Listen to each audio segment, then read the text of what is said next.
ਸਭ ਤੋਂ ਪਹਿਲਾਂ ਸਾਰਿਆਂ ਨੂੰ ਪਿਆਰ ਭਰੀ ਸਤਿ ਸ਼੍ਰੀ ਅਕਾਲ। ਅੱਜ ਆਪਾਂ ਗੱਲ ਕਰਾਂਗੇ ਚੌਥੀ ਜਮਾਤ ਪੰਜਾਬੀ ਪੁਸਤਕ ਪਾਠ ਨੰਬਰ 7 ਨਾਨੀ ਦੀ ਸਿੱਖਿਆ।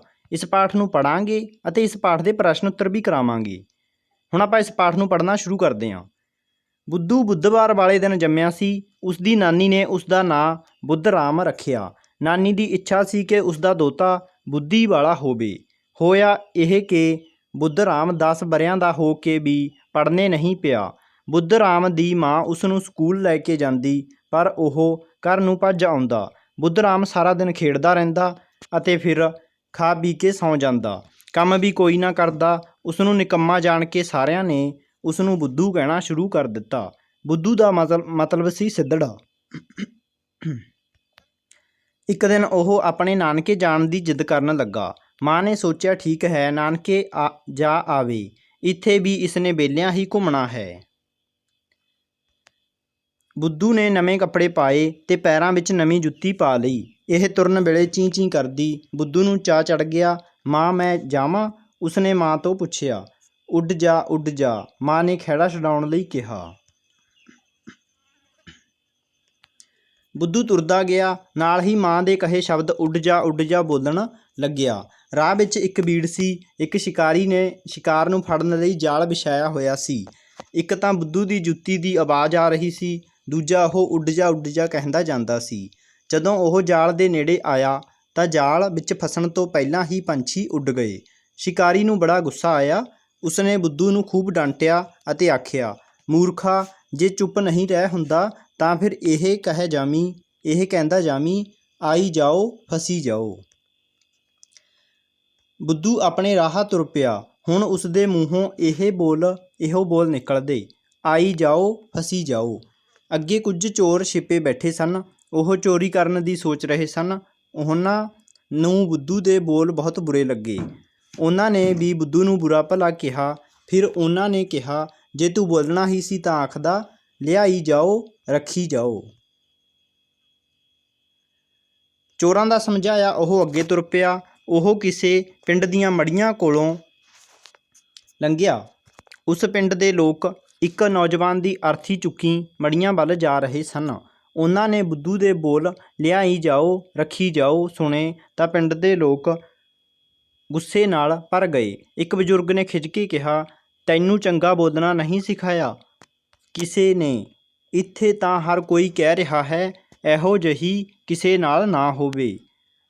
ਅੱਗੇ ਤੁਰਦਿਆਂ ਬੁੱਧੂ ਮੁੜ ਆਖੇ, ਇਹੋ ਜਿਹੀ ਕਿਸੇ ਨਾਲ ਨਾ ਹੋਵੇ। ਅਗਲੇ ਪਿੰਡ ਇੱਕ ਕੁੜੀ ਦਾ ਵਿਆਹ ਸੀ। ਸਾਰਾ ਪਰਿਵਾਰ ਅਤੇ ਰਿਸ਼ਤੇਦਾਰ ਖੁਸ਼ ਸਨ। ਉਹਨਾਂ ਦੇ ਕੋਲੋਂ ਲੰਘਦਿਆਂ ਬੁੱਧੂ ਬੋਲਿਆ, ਇਹੋ ਜਿਹੀ ਕਿਸੇ ਨਾਲ ਨਾ ਹੋਵੇ। ਸੁਣਨ ਵਾਲਿਆਂ ਨੂੰ ਬੁੱਧੂ ਬੜਾ ਮੂਰਖ ਲੱਗਿਆ। ਫਿਰ ਇੱਕ ਨੇ ਸਮਝਾਇਆ, ਇਹ ਆਖੀਦਾ ਹੈ ਕਿ ਐਸੀ ਹਰੇਕ ਦੇ ਘਰ ਹੋਵੇ। ਸਿੱਧੜ ਬੁੱਧੂ ਅੱਗੇ ਤੁਰਦਾ ਇਹੋ ਬੋਲਦਾ ਗਿਆ। ਥੋੜ੍ਹੀ ਦੂਰ ਅੱਗੇ ਕਿਸੇ ਕਿਸਾਨ ਦੀ ਪੱਕੀ ਕਣਕ ਨੂੰ ਅੱਗ ਲੱਗੀ ਹੋਈ ਸੀ। ਲੋਕੀ ਅੱਗ ਬੁਝਾ ਰਹੇ ਸਨ। ਉਹ ਅੱਗ ਉੱਪਰ ਪਾਣੀ ਪਾ ਰਹੇ ਸਨ। ਬੁੱਧੂ ਦੇ ਬੋਲ ਸੁਣ ਕੇ ਦੁਖੀ ਹੋਏ ਕਿਸਾਨ ਨੇ ਉਸ ਦੇ ਚੰਗੇ ਕੰਨ ਪੁੱਟੇ।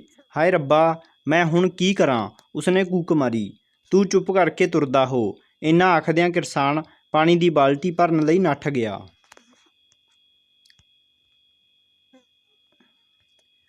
ਬੁੱਧੂ ਆਪਣੇ ਨਾਨਕੇ ਪਹੁੰਚਿਆ। ਰਾਤ ਨੂੰ ਉਸਨੇ ਆਪਣੀ ਨਾਨੀ ਨੂੰ ਆਪ ਬੀਤੀ ਸੁਣਾਈ। ਤਦ ਨਾਨੀ ਨੇ ਸਮਝਾਇਆ, ਜੇਕਰ ਤੂੰ ਅਨਪੜ੍ਹ ਰਿਹਾ ਤਾਂ ਹੀ ਬੁੱਧੂ ਬਣਿਆ। ਪੜ੍ਹਾਈ ਕਰਕੇ ਤੂੰ ਹੁਸ਼ਿਆਰ ਅਤੇ ਅਕਲਮੰਦ ਹੋ ਜਾਣਾ ਸੀ। ਫਿਰ ਤੂੰ ਬਿਨਾਂ ਮਤਲਬ ਨਹੀਂ ਸੀ ਬੋਲਣਾ। ਪੜ੍ਹੇ ਲਿਖੇ ਮੁੰਡੇ ਕੁੜੀਆਂ ਫਜ਼ੂਲ ਨਹੀਂ ਬੋਲਦੇ। ਜੇ ਬੋਲਣ ਦੀ ਲੋੜ ਹੋਵੇ ਤਾਂ ਸੋਚ ਸਮਝ ਕੇ ਹੀ ਬੋਲਦੇ ਹਨ। ਬੁੱਧੂ ਨੂੰ ਨਾਨੀ ਦੀ ਕਹੀ ਗੱਲ ਸਮਝ ਆ ਗਈ। ਉਹ ਅਗਲੇ ਦਿਨ ਘਰ ਪਰਤ ਆਇਆ। ਫਿਰ ਮਾਂ ਨੂੰ ਕਹਿਣ ਲੱਗਿਆ, ਕੱਲ੍ਹ ਤੋਂ ਮੈਂ ਪੜ੍ਹਨ ਲਈ ਸਕੂਲ ਜਾਵਾਂਗਾ। ਮੈਂ ਸਦਕੇ ਜਾਵਾਂ, ਮੇਰਾ ਬੁੱਧ ਰਾਮ, ਕਹਿ ਕੇ ਮਾਂ ਨੇ ਉਸ ਨੂੰ ਬੁੱਕਲ ਵਿੱਚ ਲੈ ਲਿਆ। ਹੁਣ ਬੱਚਿਓ ਆਪਾਂ ਇਸ ਦਾ ਪਾਠ ਅਭਿਆਸ ਕਰਦੇ ਹਾਂ। ਸ਼ਬਦ ਅਰਥ, ਚਾਅ ਚੜ੍ਹਨਾ, ਇਸ ਦਾ ਅਰਥ ਹੁੰਦਾ ਬਹੁਤ ਖੁਸ਼ ਹੋਣਾ। ਖਹਿੜਾ ਛਡਾਉਣਾ, ਮਗਰੋਂ ਲਾਉਣਾ, ਕੰਨ ਪੁੱਟਣਾ, ਮੱਤ ਦੇਣੀ, ਸਜ਼ਾ ਦੇਣੀ, ਸਦਕੇ ਜਾਣਾ, ਕੁਰਬਾਨ ਜਾਣਾ, ਬੁੱਕਲ ਵਿੱਚ ਲੈਣਾ, ਆਸਰਾ ਦੇਣਾ, ਪਿਆਰ ਕਰਨਾ। ਬੱਚਿਓ ਅੱਗੇ ਕਰਦੇ ਹਾਂ। ਠੀਕ ਸ਼ਬਦ ਚੁਣ ਕੇ ਖਾਲੀ ਥਾਵਾਂ ਭਰੋ। ਊੜਾ, ਸ਼ਿਕਾਰੀ ਨੇ ਸ਼ਿਕਾਰ ਨੂੰ ਫੜਨ ਲਈ ਡੈਸ਼ ਵਿਛਾਇਆ ਹੋਇਆ ਸੀ ਤਾਂ ਬੱਚਿਓ ਕੀ ਵਿਛਾਇਆ ਹੋਇਆ ਸੀ? ਜਾਲ। ਆੜਾ ਕੁਝ ਡੈਸ਼ ਚੋਰੀ ਕਰਨ ਦੀ ਸੋਚ ਰਹੇ ਸਨ। ਕੁਝ ਡੈਸ਼ ਚੋਰ। ਈੜੀ ਪਿੰਡ ਦੇ ਲੋਕ ਇੱਕ ਡੈਸ਼ ਦੀ ਅਰਥੀ ਚੁੱਕੀ ਮੜੀਆਂ ਵੱਲ ਜਾ ਰਹੇ ਸਨ। ਕਿਸ ਦੀ ਅਰਥੀ ਚੁੱਕ ਕੇ ਜਾ ਰਹੇ ਸੀ ਪਿੰਡ ਦੇ ਲੋਕ? ਨੌਜਵਾਨ ਦੀ। ਸੱਸਾ ਅਗਲੇ ਪਿੰਡ ਵਿੱਚ ਇੱਕ ਡੈਸ਼ ਦਾ ਵਿਆਹ ਸੀ। ਬੱਚਿਓ ਕਿਸ ਦਾ ਵਿਆਹ ਸੀ? ਲੜਕੀ ਦਾ। ਹਾਹਾ ਕਿਸਾਨ ਦੀ ਪੱਕੀ ਡੈਸ਼ ਨੂੰ ਅੱਗ ਲੱਗੀ ਹੋਈ ਸੀ। ਕਿਸ ਚੀਜ਼ ਨੂੰ ਲੱਗੀ ਹੋਈ ਸੀ? ਫਸਲ ਨੂੰ। ਬੱਚਿਓ ਅੱਗੇ ਦੇਖਦੇ ਹਾਂ। ਹੇਠ ਲਿਖੇ ਪ੍ਰਸ਼ਨਾਂ ਦੇ ਉੱਤਰ ਲਿਖੋ। ਊੜਾ ਬੁੱਧ ਰਾਮ ਦਾ ਇਹ ਨਾਂ ਕਿਸ ਨੇ ਅਤੇ ਕਿਉਂ ਰੱਖਿਆ? ਉੱਤਰ ਬੁੱਧ ਰਾਮ ਬੁੱਧਵਾਰ ਵਾਲੇ ਦਿਨ ਜੰਮਿਆ ਸੀ, ਇਸ ਲਈ ਉਸ ਦੀ ਨਾਨੀ ਨੇ ਉਸ ਦਾ ਨਾਮ ਬੁੱਧ ਰਾਮ ਰੱਖਿਆ ਸੀ। ਆੜਾ ਨਾਨਕੇ ਜਾਣ ਸਮੇਂ ਰਸਤੇ ਵਿੱਚ ਬੁੱਧੂ ਨੂੰ ਕੌਣ ਕੌਣ ਮਿਲਿਆ? ਉੱਤਰ ਨਾਨਕੀ ਜਾਣ ਸਮੇਂ ਰਸਤੇ ਵਿੱਚ ਬੁੱਧੂ ਨੂੰ ਸ਼ਿਕਾਰੀ, ਚੋਰ, ਅਰਥੀ ਚੁੱਕੀ ਜਾਂਦੇ ਲੋਕ, ਕੁੜੀ ਦਾ ਵਿਆਹ ਕਰ ਰਹੇ ਲੋਕ, ਕਣਕ ਨੂੰ ਲੱਗੀ ਅੱਗ ਬੁਝਾ ਰਹੇ ਲੋਕ ਤੇ ਕਿਰਸਾਨ ਮਿਲੇ। ਈੜੀ ਨਾਨਕੇ ਪਹੁੰਚ ਕੇ ਬੁੱਧੂ ਨੇ ਕੀ ਕੀਤਾ? ਉੱਤਰ ਨਾਨਕੇ ਪਹੁੰਚ ਕੇ ਬੁੱਧੂ ਨੇ ਰਾਤ ਨੂੰ ਆਪਣੀ ਨਾਨੀ ਨੂੰ ਆਪਣੀ ਸਾਰੀ ਆਪ ਬੀਤੀ ਸੁਣਾਈ।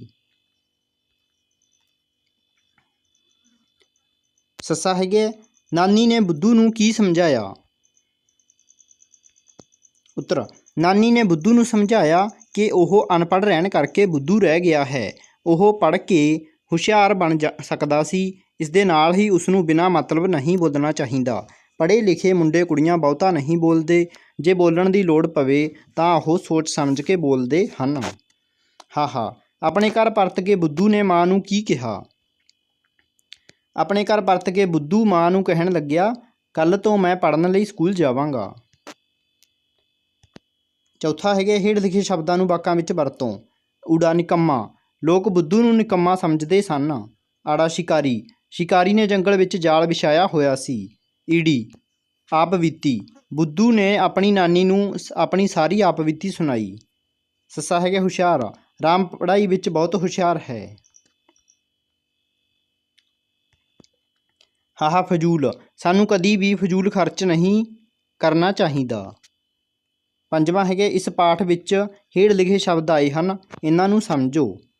ਨਾਨਕੇ ਮਾਂ ਦੇ ਪੇਕੇ ਘਰ ਨੂੰ ਨਾਨਕੇ ਕਹਿੰਦੇ ਹਨ। ਦੋਹਤਾ ਧੀ ਦੇ ਪੁੱਤਰ ਨੂੰ ਦੋਹਤਾ ਕਹਿੰਦੇ ਹਨ।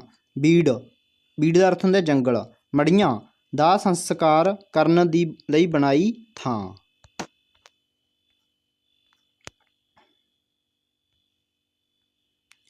ਬੁੱਧੂ ਦੇ ਸਫ਼ਰ ਦੌਰਾਨ ਉਸ ਨੂੰ ਕੌਣ ਕੌਣ ਮਿਲਿਆ ਸੀ? ਤਾਂ ਬੁੱਧੂ ਦੇ ਸਫ਼ਰ ਦੌਰਾਨ ਬੱਚੇ ਉਸ ਨੂੰ ਕੌਣ ਕੌਣ ਮਿਲਿਆ ਸੀ?